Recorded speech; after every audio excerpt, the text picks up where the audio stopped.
Vamos então para Filipenses capítulo 1. Diz assim a palavra de Deus.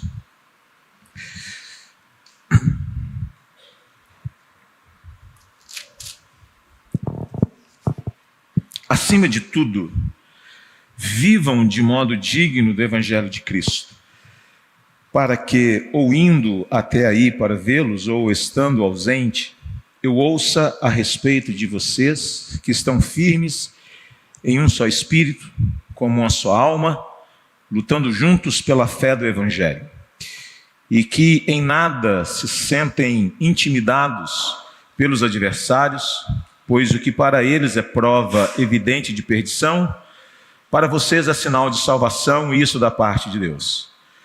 Porque vocês receberam a graça de sofrer por Cristo, e não somente de crer nele. Pois vocês têm o mesmo combate que viram em mim, e que agora estão ouvindo que continuo a ter. Até aí. Querido Deus, que daremos ao Senhor por todos os seus benefícios para conosco. O salmista disse: eu tomarei o cálice da salvação e invocarei o teu santo nome. Talvez, Senhor Deus, a maior demonstração de gratidão é nos apropriar daquilo que o Senhor mesmo já fez por nós. É nos apropriar do teu Filho Jesus Cristo. Que coisa gloriosa, que bênção extraordinária, que dádiva, Senhor. Que grande salvação é esta que a tua palavra nos ensina a respeito de teu Filho Jesus Cristo. Mas muito obrigado também, Senhor, pela tua palavra, esta revelação preciosa que nos direciona, que nos exorta, que nos conforta, que nos confronta, que nos admoesta, que nos corrige, que tem como objetivo fazer com que sejamos conformados à imagem de Jesus Cristo. E queremos neste momento, Senhor, aprender um pouco mais.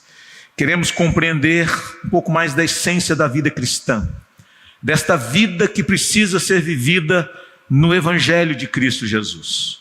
Nos instrua, Senhor, transforma os nossos corações, para que possamos compreender um pouco mais estas verdades preciosas da tua parte e viver para a glória do teu nome. Oramos agradecidos no nome de Jesus. Amém. Irmãos, eis aqui uma das cartas que o apóstolo Paulo escreveu num momento nada confortável da sua vida. A história vai dizer que ele está preso, ele está impossibilitado de fazer as suas viagens missionárias, de pregar o Evangelho, ele está limitado, e durante esse tempo da prisão, ele escreve 4 cartas, e Filipenses é uma delas, juntamente com a carta aos Efésios, Filipenses, Colossenses e Filemon. E que coisa maravilhosa, né, irmãos? Porque talvez se não é ou não fosse esta prisão, nós não teríamos essas cartas tão preciosas, com ensinamentos tão extraordinários. Se você quer compreender um pouco sobre a igreja de Jesus Cristo, você tem que ler com profundidade a carta aos Efésios. Se você quiser conhecer sobre a pessoa de Jesus Cristo com um pouco de profundidade, você tem que ler a carta aos Colossenses. E a carta aos Filipenses, ela descreve um pouco sobre a dinâmica da igreja do Senhor Jesus e as ameaças que campeiam em volta desta igreja. O apóstolo Paulo, ele escreve tentando encorajar aqueles irmãos para que eles permanecessem no Evangelho. Ele procura combater problemas internos que aquela igreja estava tendo, problemas de divisão, falta de comunhão por parte de alguns, irmãos que não estavam se entendendo, irmãs que não estavam combinando muito bem. Ou seja, esta igreja ela estava lidando com duas realidades complicadas, problemas de fora da igreja por causa dos judaizantes e problemas de dentro da própria igreja, a falta de boa convivência entre determinados membros. Em especial, ele menciona 2 mulheres, a Evódia e a Sintique. Elas eram mulheres cooperadoras, mas não estavam se entendendo muito bem.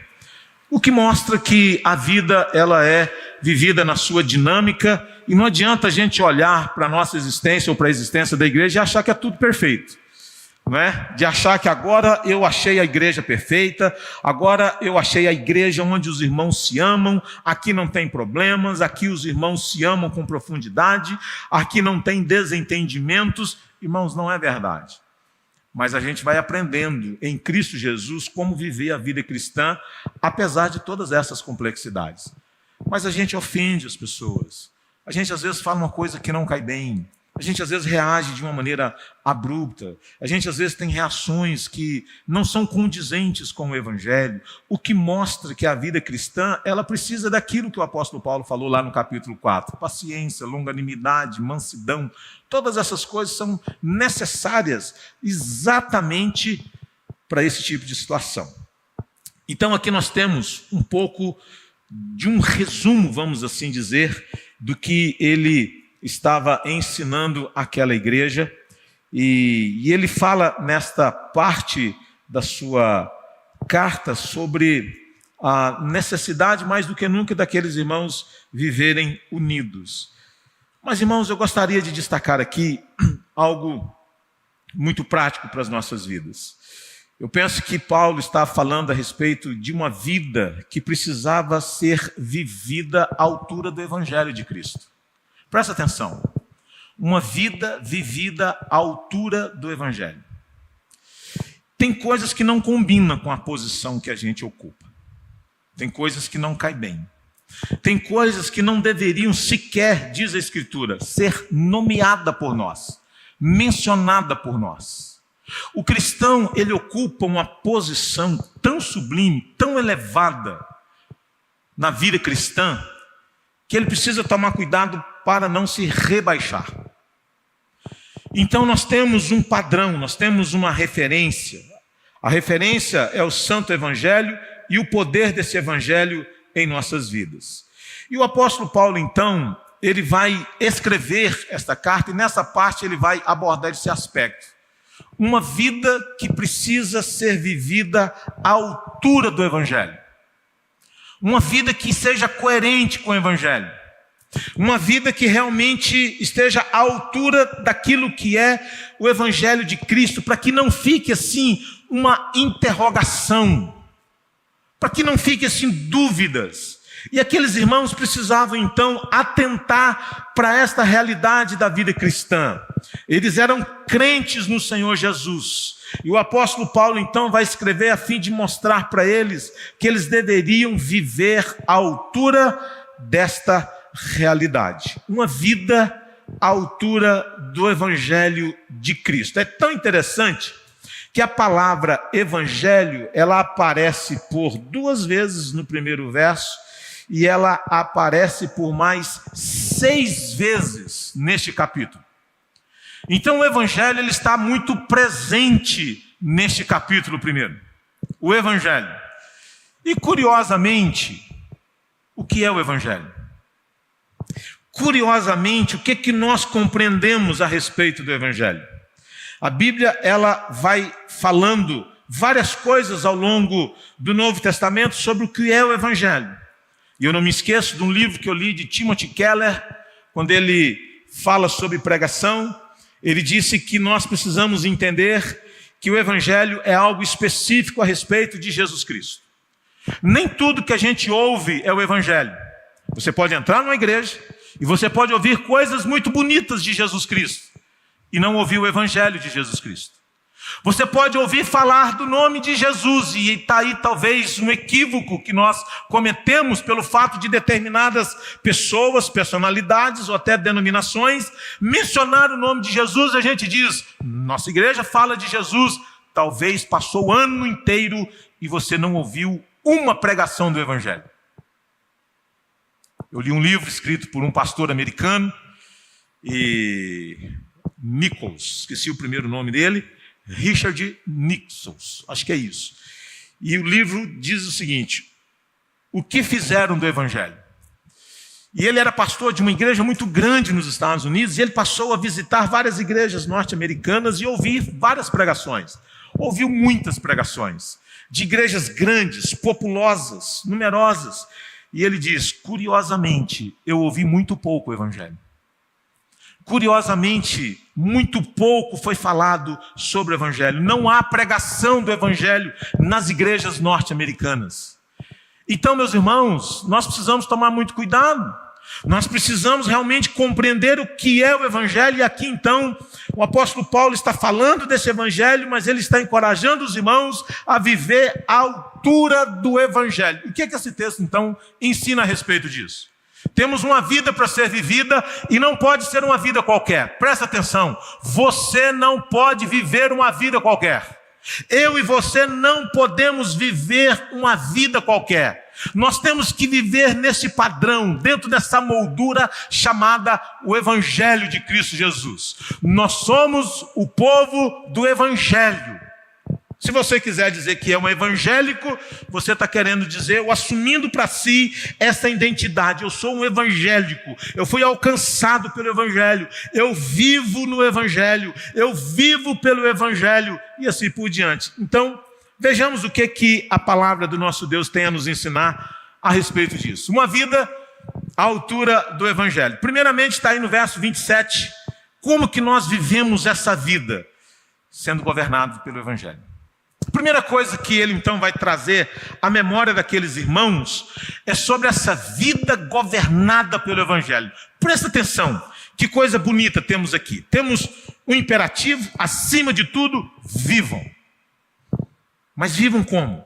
De modo digno do Evangelho de Cristo. Para que, ou indo até aí para vê-los, ou estando ausente, ouça a respeito de vocês, que estão firmes em um só espírito, como uma só alma, lutando juntos pela fé do Evangelho. Mas vamos ficar com essa primeira parte, acima de tudo, vivam de modo digno do Evangelho de Cristo. O que ele está ensinando aqui? Veja, irmãos, Filipos era uma colônia romana. A cidade de Filipos, ela possuía na sua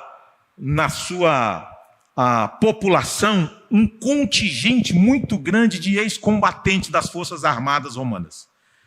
Então era a turma que aposentou, tá certo? Foi para Filipos. Era uma cidade assim.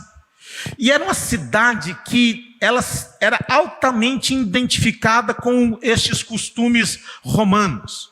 De modo que, basicamente, a população de Filipos se orgulhava de algo que não era fácil: ser cidadãos romanos. Possuir uma cidadania romana era algo de muito orgulho, haja vista que o apóstolo Paulo era um cidadão romano. Então ele está aqui fazendo um jogo de palavras que tinha muito a ver com a realidade existencial daquelas pessoas. Era uma igreja que estava numa cidade cujos habitantes eram muito identificados com Roma e eles se orgulhavam muito da sua cidadania romana. Então ele diz assim: vivam de modo digno do Evangelho de Cristo. O que ele está querendo ensinar? Veja, viver de modo digno aqui, ele chama atenção para um aspecto que eles já haviam experimentado. Ele está dizendo assim: vocês foram alcançados pelo Evangelho, vocês receberam o Evangelho, vocês já possuem uma identidade, uma realidade. Agora ele está dizendo o seguinte: conduzam-se como cidadãos do reino de Deus. Ele está aqui dizendo mais ou menos para eles assim: vocês precisam conduzir-se como um cidadão, mas não um cidadão deste mundo. Vocês precisam viver como cidadãos, mas não como cidadãos apenas deste país, se orgulharem da sua cidadania romana, mas vocês precisam viver como embaixadores de um outro país. Vocês são cidadãos do reino dos céus. Vocês foram alcançados pelo Evangelho. Ele está dizendo aqui: vivam a cidadania celestial neste mundo que se chama hoje. Não perca de vista a sua nova identidade em Cristo. Vocês são cristãos, foram alcançados pelo Evangelho, vocês são cidadãos dos céus. Vivam uma vida que seja condizente com esta cidadania celestial. Isso fazia muito sentido para eles, porque eles se orgulhavam da sua cidadania romana, mas ele está dizendo: vocês que se orgulham tanto desta cidadania, vocês precisam viver agora uma vida que seja condizente com o Evangelho, sendo governados pelo Evangelho, conduzindo-se como cidadãos do reino dos céus. Isso fazia uma total conexão com a realidade daquela igreja. Então, que coisa bonita, irmãos. Se você vai para o capítulo 3, do verso 20, ele vai dizer assim: pois a nossa pátria está nos céus, de onde também aguardamos o Salvador, o Senhor Jesus Cristo. Então, veja, era uma cidade, era uma colônia romana, muitos moradores ali eram cidadãos romanos, se orgulhavam desta cidadania, mas agora ele está dizendo: vocês não têm que ficar ou se orgulhar desta cidadania humana, terrena, mas vocês precisam viver à luz desta nova realidade que vocês experimentaram em Cristo. Vocês foram alcançados pelo Evangelho, vivam como o povo do Evangelho. Tenham uma vida governada pelo Evangelho. Deixa eu fazer uma pergunta aqui, simples. Você aplica o Evangelho no seu dia a dia? Nas circunstâncias mais diversas, assim, mesmo consigo mesmo, você faz uma coisa, você diz: isso aqui não é compatível com a vida do Evangelho. Pequei, Senhor, não é assim que eu deveria ter feito. Você se autoconfronta constantemente com o Evangelho? Ou as coisas vão ficando comuns na sua vida? Você fala, você reage, você, enfim, comete coisas as mais estranhas possíveis, mas você não faz essa autoconfrontação com o Evangelho.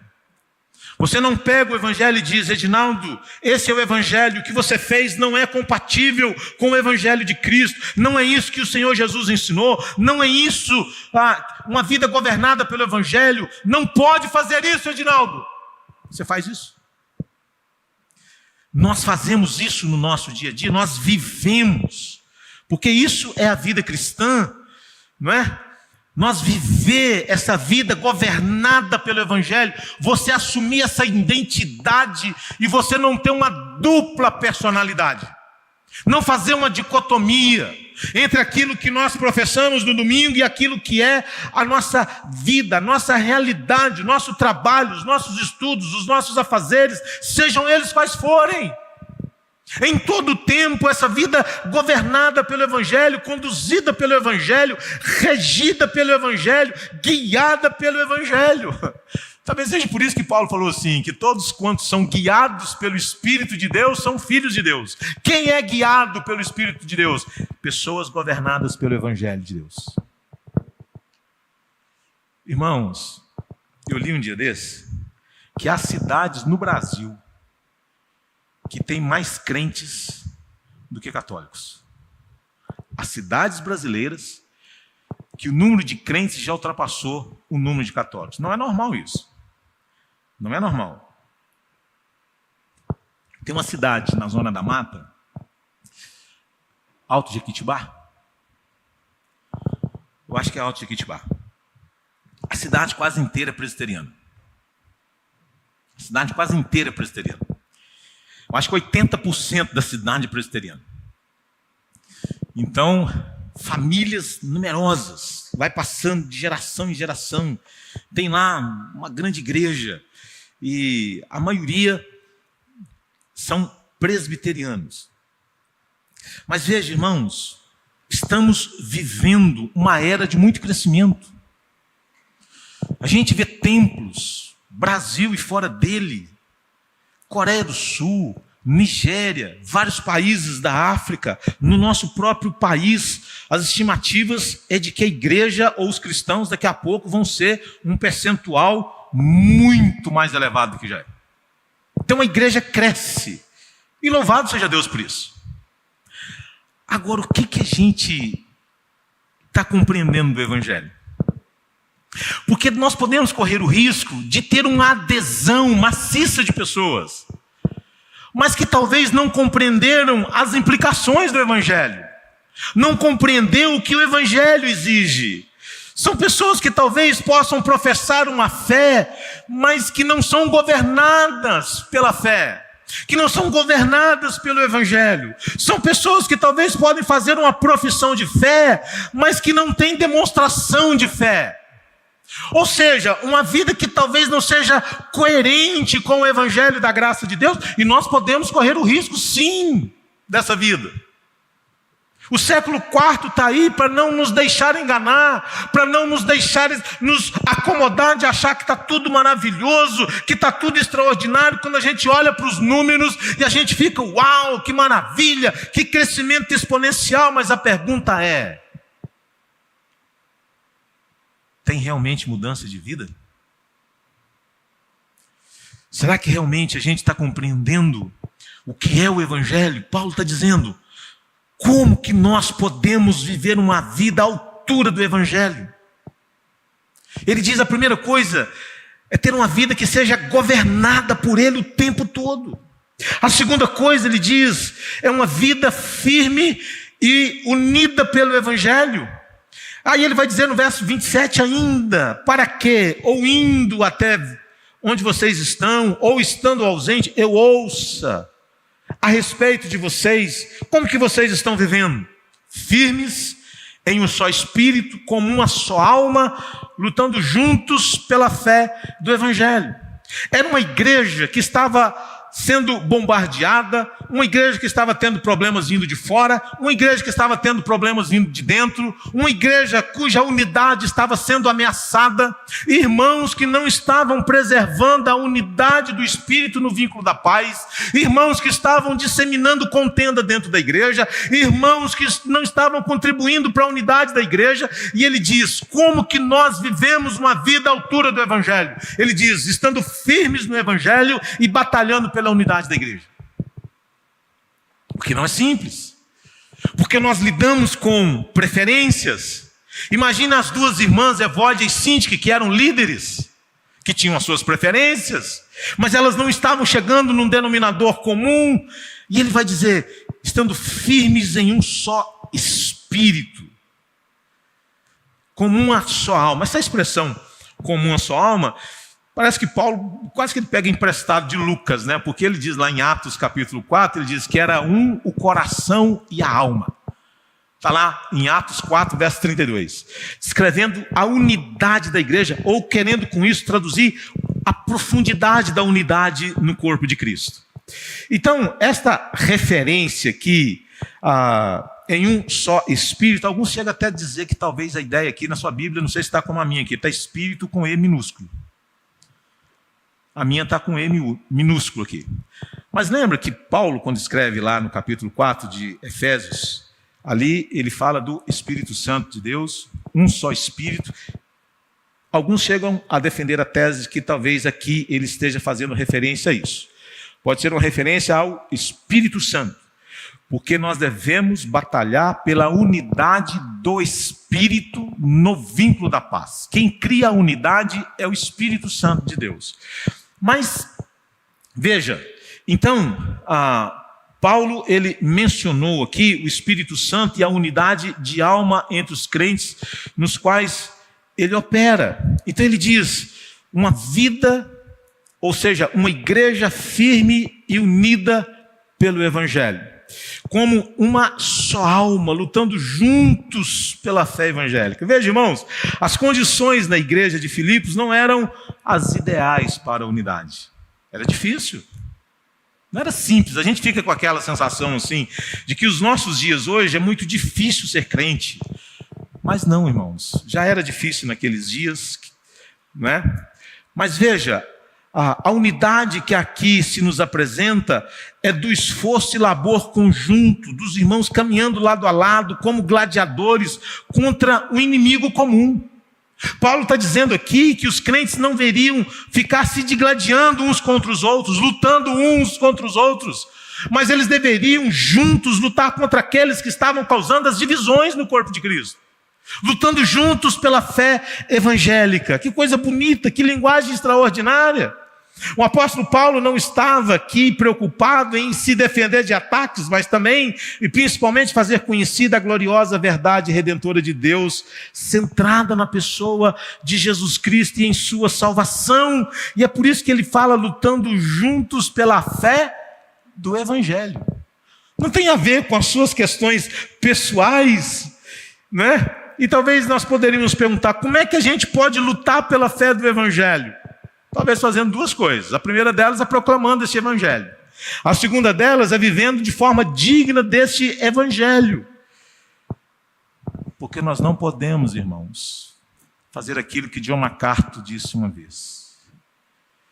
Nós não podemos sacrificar o evangelho da graça de Deus no altar de uma graça barata.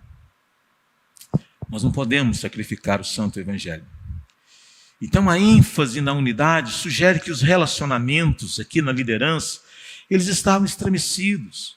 Os irmãos estavam levando mais em conta as suas preferências individuais do que a coletividade.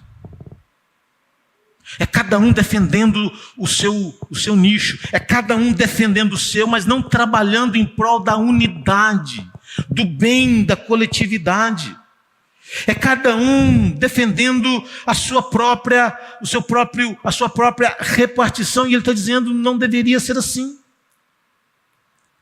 Era uma membresia bem eclética, e quando Paulo chegou ali, a primeira convertida, quem foi?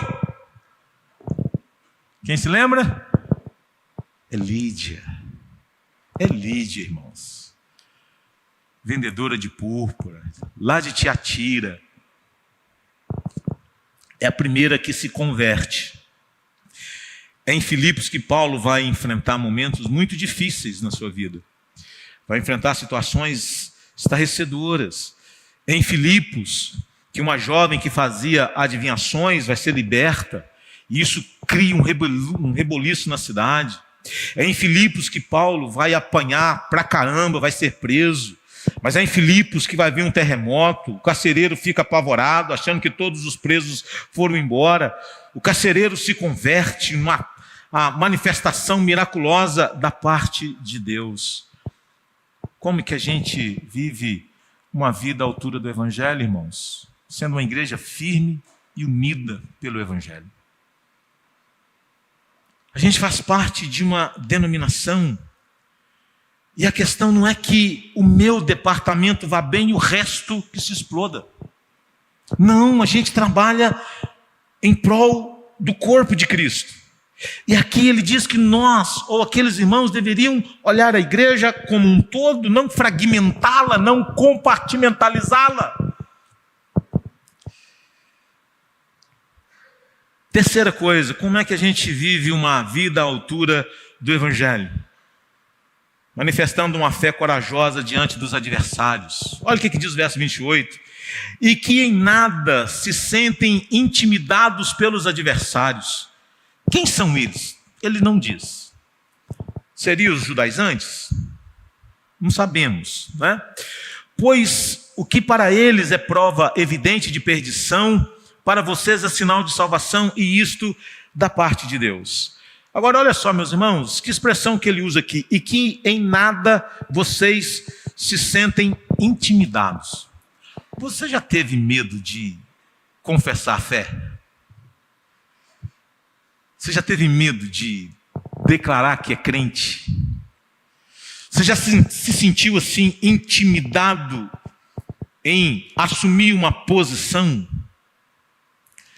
Ou seja, será que nós vivemos realmente sem temor dos nossos adversários? Paulo diz, porque o que para eles é prova de perdição é para vocês de salvação, e isso da parte de Deus. Ou seja, os perseguidores, eles estão confirmando a sua perdição ao se opor aos crentes. Eles estão confirmando a sua condenação. Os perseguidos estão confirmando a sua salvação a terem coragem para viver o Evangelho em meio à oposição. Nós temos que ter coragem para ser protestante. Nós temos que ter coragem para dizer que somos de Jesus. Nós temos que ter coragem para dizer que somos o povo do Evangelho, que somos o povo alcançado pela graça de Deus, não nos sentir intimidado de confessar a nossa fé em momento algum. Ele está dizendo, é assim que a gente vive uma vida à altura do Evangelho, não tendo medo de adversário nenhum, não tendo medo de declarar a nossa fé, não ter medo de propagar que somos cristãos, não temos medo de carregar a nossa Bíblia, não temos medo de frequentar uma igreja, não temos medo de nada disso, irmãos. Uma fé corajosa diante de adversários, diante da família, diante de uma tradição que às vezes é rompida e ela causa uma certa animosidade. É muito ruim quando a gente se sente assim, peixe fora d'água, né? Tem aquele encontro da família, só você é crente. E você se sente sabotado, boicotado, porque fica a panela de lá e você fica perdidão do lado de cá. Bebedeira, palavrão, não sei o quê, e você aqui. Não é? Estranho. Muito estranho. Estranho quando, às vezes, você percebe nitidamente o desprezo. É triste. Mas coragem para enfrentar essas situações com amor, com paciência, com perseverança, não hostilizando ninguém, evidentemente, né? Mas amando os inimigos e orando por aqueles que talvez façam esse tipo de coisa. Mas veja, irmãos, uma fé corajosa diante das adversidades. Papai e mamãe, com todo amor e respeito, mas não dá mais. Nessa religião aí não. É um engano, é uma mentira. Não quero mais fazer parte disso, com todo amor e respeito. Mas não tem evangelho. Cristo não é o centro. A palavra de Deus não é infalível. Ela não é regra de fé e prática. Não dá. Tem que ter coragem, irmãos. Coragem para assumir isso. Coragem para declarar isso. Coragem para quebrar estruturas, às vezes geracionais, que causam orgulho na família, né? Ah, mas já é a 4ª geração. Ah, mas já é a 5ª geração. Aí de repente alguém chega e quebra. Apostatou da fé. Saiu do nosso meio. Foi excomungado. Ele está dizendo uma fé corajosa diante dos adversários. É assim que a gente vive uma vida à altura do Evangelho. A gente está em ambientes hostis, às vezes, há ambientes que são mais acolhedores. Que bom, que bênção. Mas às vezes não. E por último, irmãos, do verso 29 a 30, como que a gente vive uma vida à altura do Evangelho, tendo disposição para sofrer por Cristo? É muito bonito que ele usa aqui 2 palavras para falar a respeito do que Deus fez em nós. Ele usa o termo crer e sofrer. Aparece aí. 2 dons da mesma graça.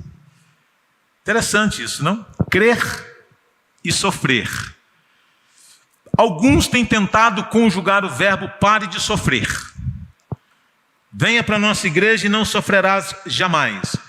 Paulo está dizendo que às vezes não. Paulo está dizendo que Deus nos deu a bênção de crermos em Cristo. Mas ele diz, não apenas isso, também nos deu a graça de sofrermos por Ele, de padecermos por Ele. Ele diz então no verso 29, porque vocês receberam a graça de sofrer por Cristo e não somente de crer nele, pois vocês têm o mesmo combate que viram em mim e que agora estão ouvindo, que continuo a ter. Ou seja, ele fala da alegria pela salvação, ou seja, a salvação em Cristo é um dom, essa graça maravilhosa que nos alcançou, mas ele fala da dor que é causada pela perseguição, mas ele está dizendo, isso é graça também de Deus.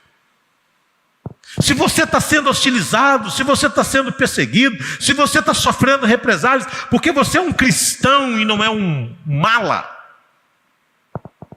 se você é um crente, cheio de Deus, da graça de Deus, que vive com sabedoria, com discernimento, com entendimento, com sobriedade, porque às vezes a gente não compreende bem as coisas, né, irmãos?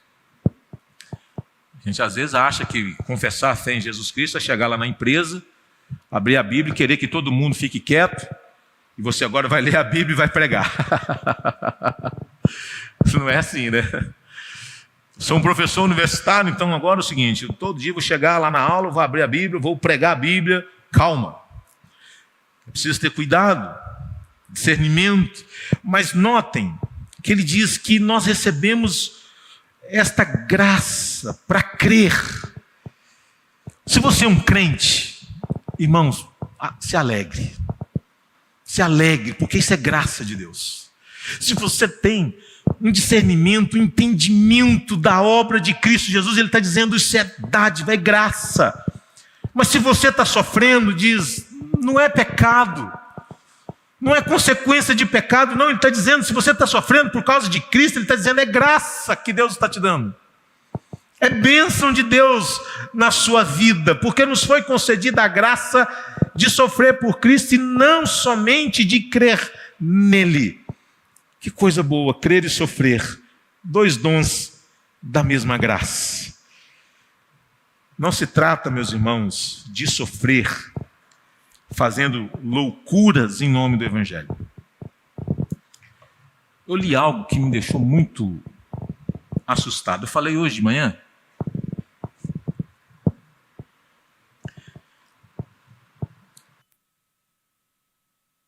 De um pastor, de uma denominação pentecostal, que estava tendo envolvimento com a esposa do filho.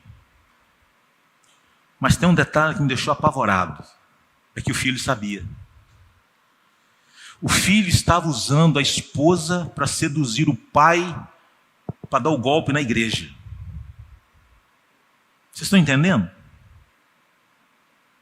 O filho, que era casado, estava permitindo que a sua esposa, que no passado era uma garota de programa, com quem ele estava tendo um relacionamento, ainda casado, veio separação do filho, ele casou com essa garota de programa, e ele agora estava usando esta mulher para seduzir o pai e dar rasteira no pai. Irmãos, isso é de uma malignidade sem tamanho. Isso acontece dentro de uma denominação que não é pequena. Isso acontece dentro de uma denominação grande. Um impacto, um escândalo no estado, num país. Meu Deus, que coisa terrível. O apóstolo Paulo fala de um sofrimento por causa de Jesus, por causa do Evangelho. Não é sofrimento por causa das nossas loucuras, dos nossos devaneios, das nossas alucinações. Não. Paulo estava dizendo que os filipenses eram testemunhas. Eles foram testemunhas dos sofrimentos que ele, Paulo, enfrentou naquela cidade. Ele apanhou, foi humilhado, foi zombado, foi ridicularizado, foi açoitado, foi preso, seus pés colocados nos troncos. E está ele, Silas, meia-noite, cantando louvores a Deus. Ele diz, vocês foram testemunhas do que nós experimentamos em Filipos. E vocês agora são testemunhas de que eu continuo enfrentando sofrimento, porque eu estou preso. E nós, às vezes, irmãos, não experimentamos nem de longe nada semelhante a estas realidades. Jesus disse que se nós somos perseguidos, nós devemos nos regozijar, porque homens piedosos do passado experimentaram estas mesmas coisas que nós talvez estejamos passando também. Donald Trump mandou um recado para o Estado Islâmico da Nigéria. Não sei se vocês têm acompanhado o que o Estado Islâmico tem feito aos cristãos na Nigéria. Tem exterminado, não são poucos. E ele resolveu comprar essa briga. Você chega de ver crentes sendo assassinados e ninguém faz nada. A missão Portas Abertas, irmãos, está aí para noticiar, para nos informar sobre as dificuldades que muitos irmãos nossos estão experimentando mundo afora por causa da fé em Cristo Jesus. Paulo está falando aqui que nós recebemos esta graça de crer, mas que nós também devemos estar preparados para sofrer. Você tem disposição para sofrer por causa de Jesus Cristo? Será que nós temos disposição para sofrer algum tipo de privação por causa de Cristo, do seu reino, da sua missão, da sua vontade? Nos alegrar por causa da salvação é maravilhoso, mas ter disposição para sofrer por causa do Evangelho é diferente. Será que nós temos disposição para mortificar o velho homem, para crucificar o velho homem com os seus desejos por causa do Evangelho de Cristo, por causa de Cristo? De nós assumirmos um compromisso, fazemos uma aliança com os nossos olhos, para que a gente não se sucumba diante de tanta promiscuidade com as quais nós estamos nos deparando todos os dias. de ter olhares santos, puros diante de Deus, por causa de Cristo. Irmãos, disposição em sofrer por Cristo Jesus. Ele diz, isso é viver uma vida à altura do Evangelho. Então veja, irmãos, Paulo foi difamado, caluniado, agredido, despido, açoitado, lançado em calabouço, teve seus pés presos em um tronco. Quanto sofrimento! E ele diz, vocês viram que eu passei lá, mas agora vocês estão vendo que eu continuo sofrendo por causa do Evangelho e por causa de Cristo Jesus. Termino com algumas aplicações. Primeiro, irmãos, só podemos viver o Evangelho dignamente porque Cristo viveu perfeitamente por nós.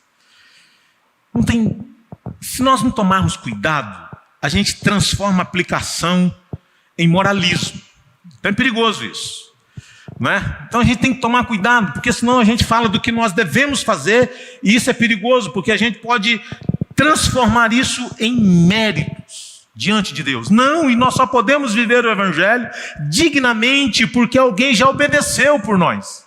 Alguém já viveu isso, já amou o Pai acima de todas as coisas, já viveu perfeitamente, e é por isso que nós podemos viver uma vida digna. Conforme ele diz, vivei acima de tudo de modo digno do Evangelho, à altura do Evangelho. Não é pelos nossos méritos, mas é por causa de Cristo Jesus. Segunda coisa, a unidade dos crentes diante das adversidades constitui num testemunho vivo do poder do Evangelho. Lembra que Jesus orou certa vez dizendo assim, e nisto todos conhecerão que sois meus discípulos se tiverdes amor uns com os outros. E ele orou para que a sua igreja, ela fosse uma igreja que vivesse em união, unidade. Não desista da vida em comunidade. Lute pela unidade da igreja. Viva em unidade na igreja. Irmãos, a gente às vezes é melindroso demais. E às vezes uma palavra assim já é motivo para a gente... Quando a gente deveria lutar pela unidade. Falei, irmão, eu não sei se eu entendi direito, mas aquela palavra saiu meio estranha assim. Eu queria tirar limpo com o irmão. Meu irmão, não foi intenção, está tudo certo, está perdoado, vida que segue. Mas às vezes não, irmãos. A gente às vezes, por causa de uma coisa tão pequena, a gente se afasta dos outros. A gente se afasta da comunidade. E nós deveríamos ver a unidade dos crentes diante das adversidades como sendo um testemunho vivo do poder do Evangelho. Da gente batalhar pela unidade. Sabe? Da gente lutar pela unidade. Terceira coisa, o sofrimento. Ele deve ser por causa da loucura do Evangelho. E não por causa das loucuras dos evangélicos. Eu já falei isso aqui. As loucuras dos evangelhos. As doideiras que os crentes fazem. As insanidades em nome de Deus. Quanta gente hoje não está decepcionada porque foram enganadas. Receberam promessas mirabolantes, não aconteceu. Aí eles se dizem decepcionados com Deus. Deus diz assim, eu não dei procuração para ninguém. Não dei procuração para ninguém em meu nome. Por isso que o nosso compromisso tem que ser com a santa palavra de Deus, não com essas loucuras, não mercadejar a palavra. Então o sofrimento é por causa do Evangelho, por causa da palavra do Evangelho, por causa da cruz de Jesus e nada mais. Quarta coisa e penúltima, exercer a sua cidadania de modo digno do Evangelho de Cristo significa conduzi-la em harmonia com as responsabilidades que este Evangelho impõe e com as bênçãos que ela traz. Irmão, você é um crente, alcançado pela graça de Deus. Viva como cidadão do reino dos céus, em todo o tempo. São situações que vão tentar nos espremer e fazer com que a gente coloque para fora coisas terríveis do coração, mas é momento da gente entender o seguinte: quem sou eu? Eu sou alguém alcançado pela graça de Deus. O Evangelho antes. Coloque o Evangelho antes. E eu termino com essa pergunta: o que é o Evangelho? A última coisa. O que é o Evangelho? explique para mim o Evangelho. Então veja, irmãos, o que é o Evangelho? É a vocalização de Deus. É o relato ou a história que nos conta o que Deus fez para salvar os pecadores. Portanto, ele é evangelho ou mensagem de boas notícias. Ela é as boas novas da salvação que Deus endereça a um mundo perdido no pecado. O que é mais preeminente nessas notícias não é o que devemos fazer, mas é o que Deus fez em Cristo por nós. Aquele que não conheceu o pecado, ele o fez pecado por nós, para que nele fôssemos feitos justiça de Deus. Ele pegou a sua culpa e ele colocou sobre Jesus Cristo. Ele pegou a justiça de Cristo e colocou sobre você. E ele diz: está perdoado. Então, irmãos, vamos viver à luz desta realidade para a glória de Deus. O ano está acabando. O ano está acabando. É sempre bom a gente poder relembrar do que nós somos em Cristo Jesus. Vivamos essa vida para a glória de Deus. Vamos orar? Coloque-se de pé, vamos terminar orando. Ser despedidos com a bênção do Senhor.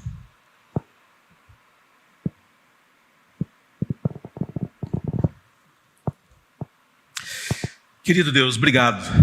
Obrigado pela bênção que é de sermos alcançados pelo poder do Evangelho.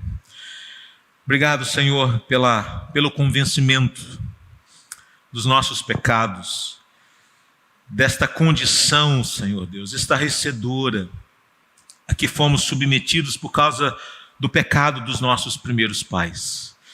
Mas louvado seja o Teu nome, porque apesar da gravidade da nossa condição espiritual, o Senhor veio até nós. A Tua palavra, que é viva, que é poderosa, pela ação do Espírito Santo que nos regenerou, nos deu vida. E nós pudemos, pela graça do Senhor, ouvir a Tua voz.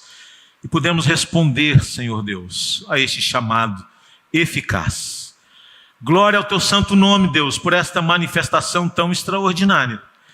Obrigado porque o Senhor nos libertou do império das trevas e o Senhor nos transportou para o reino do Filho do Seu amor. Obrigado porque somos cidadãos do reino dos céus.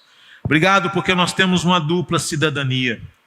E não permita, Deus, que nós venhamos a viver uma vida tão abaixo desta realidade espiritual. Dá-nos a bênção, Senhor, de sermos crentes maduros, crentes de envergadura espiritual realmente superlativa. Dá-nos a graça, Senhor Deus, de viver não como pigmeus, como gente que não cresce, que não se desenvolve. Em nome de Jesus, Senhor, tem misericórdia de nós.